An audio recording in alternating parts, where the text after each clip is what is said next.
राधे कृष्ण आप सभी को। कार्तिक मास महात्म्य अध्याय 19।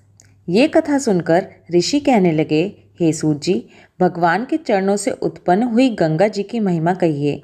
तब सूत जी ने कहा, हे ऋषियों, जो कुछ नारद जी ने राजा पृथु से कहा वही मैं तुमको सुनाता हूँ। इंद्र आदि सब देवताओं को उत्पन्न करने वाले कश्यप जी की दो पत्नियां थीं। एक अदिति जिसके पुत्र देवता कहलाए तथा दूसरी दिति जिसके पुत्र दैत्य हुए। देवता तथा दैत्यों का नित्य ही कलह रहा करता था। उस समय विरोचन का पुत्र अर्थात प्रहलाद का पौत्र राजा बलि दैत्यों का राजा था। उसकी सेना अत्यंत विशाल थी। उसने समस्त पृथ्वी को जीतकर स्वर्ग का राज्य प्राप्त करने के लिए देवताओं पर चढ़ाई कर दी। इंद्र की पुरी को चारों ओर से घेर लिया। देवता भी युद्ध करने के लिए बाहर आए। तब अत्यंत घोर संग्राम हुआ। एक दूसरे पर प्रहार करते हुए कई वर्ष बीत गए। इसके पश्चात दैत्यों का बल बढ़ते हुए देखकर देवता मैदान छोड़कर भागने लगे। तत्पश्चात दैत्यों ने सारे स्वर्ग पर अपना अधिकार जमा लिया। बलि स्वयं इंद्र के आसन पर बैठने लगा। साथ ही देवताओं के समस्त कार्य अपने राक्षसों के अधीन कर दिए। यज्ञ की बलि भी आप ही लेने लगा। तब अदिति अपने पुत्रों को दुखी देखकर बहुत चिंतित हुई। फिर वह अपना स्थान छोड़कर देवताओं की जय तथा दैत्यों की पराजय के निमित्त भगवान की तपस्या करने के लिए हिमवान पर्वत पर चली गई। वहां कुछ समय फलाहार खाकर, कुछ काल सूखे पत्ते और कुछ काल तक पवन का ही आहार करती रही। फिर पैर के अग्रभाग से खड़ी होकर भगवान की तपस्या करने लगी। इस प्रकार 1000 वर्ष तक उग्र तपस्या की। मायावी राक्षस अदिति की घोर तपस्या से चिंतित होकर राक्षसी माया से देवताओं का रूप धारण कर अदिति के पास जाकर कहने लगे कि हे माता, तुम हमारे लिए इतना घोर तप क्यों कर रही हो? आत्मघात करना सब शास्त्रों ने पाप बताया है।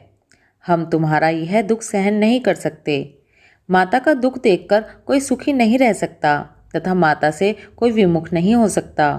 शास्त्रों का वचन है कि जिसके घर में कल्याणकारिणी माता नहीं तथा प्रिय बोलने वाली पतिव्रता स्त्री नहीं, उसका जीवन निरर्थक है। अतएव आप तप छोड़कर अपने पुत्रों को सुखी कीजिए। परंतु यह सुनकर भी अदिति समाधि से चलायमान नहीं हुई। तब उन्होंने अदिति को मार डालने का निश्चय किया। अतएव उन्होंने अदिति को जीवित जला देने के लिए उस वन में आग लगा दी। परंतु इस अग्नि में दैत्य स्वयं जल गए। अदिति को किस प्रकार की हानि नहीं पहुंची और ना उन्हें इसका कुछ पता चला, क्योंकि भगवान ने अपने चक्र सुदर्शन से अदिति की रक्षा की। ऋषि पूछने लगे कि हे सूत जी, बड़े आश्चर्य की बात है कि अदिति अग्नि में नहीं जली। तब सूत जी ने कहा, इसमें आश्चर्य की कोई बात नहीं। जिन भगवान के स्मरण मात्र से सब संकट दूर हो जाते हैं, उनका ध्यान करने वाले भक्त को कौन कष्ट दे सकता है?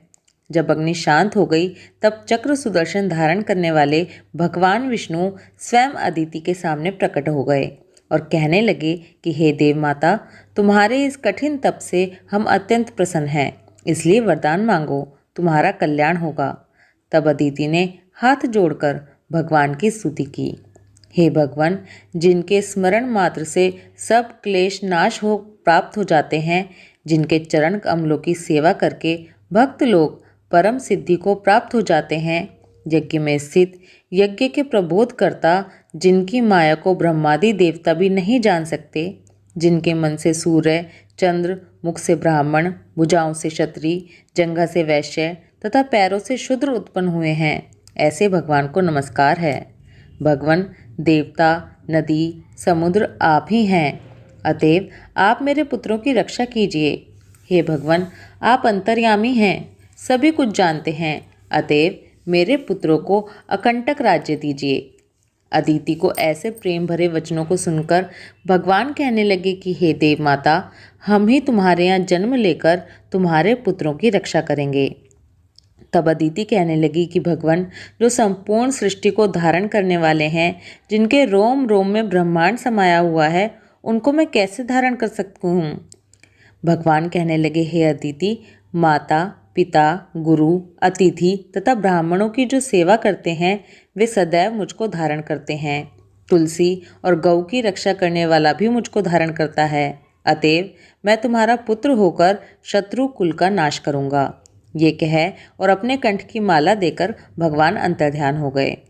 इसके पश्चात दक्ष की कन्या अर्थात देव माता अदिति भगवान को नमस्कार करके अपने आश्रम को चली गईं।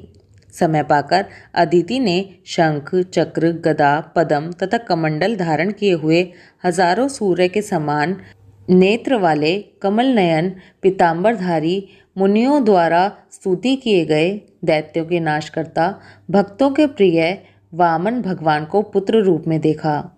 तब कश्यप आदि ऋषि भगवान की स्तुति करने लगे। जो कोई वामन भगवान के स्तोत्र का नित्य पाठ करता है वह सदैव निरोगी रहकर सर्व संपदा प्राप्त करता है। तब वामन भगवान बोले, हे पिताजी, हम प्रसन्न हैं, आपका कल्याण हो, आपके समस्त मनोरथ पूर्ण हो। हमने 2 बार आपके घर जन्म लिया है और आगे भी आते रहेंगे। इतना कहकर भगवान ने बाल रूप धारण कर लिया। कार्तिक मास महात्म्य अध्याय 19 समाप्त। ओम नमो भगवते वासुदेवाय। राधे कृष्णा।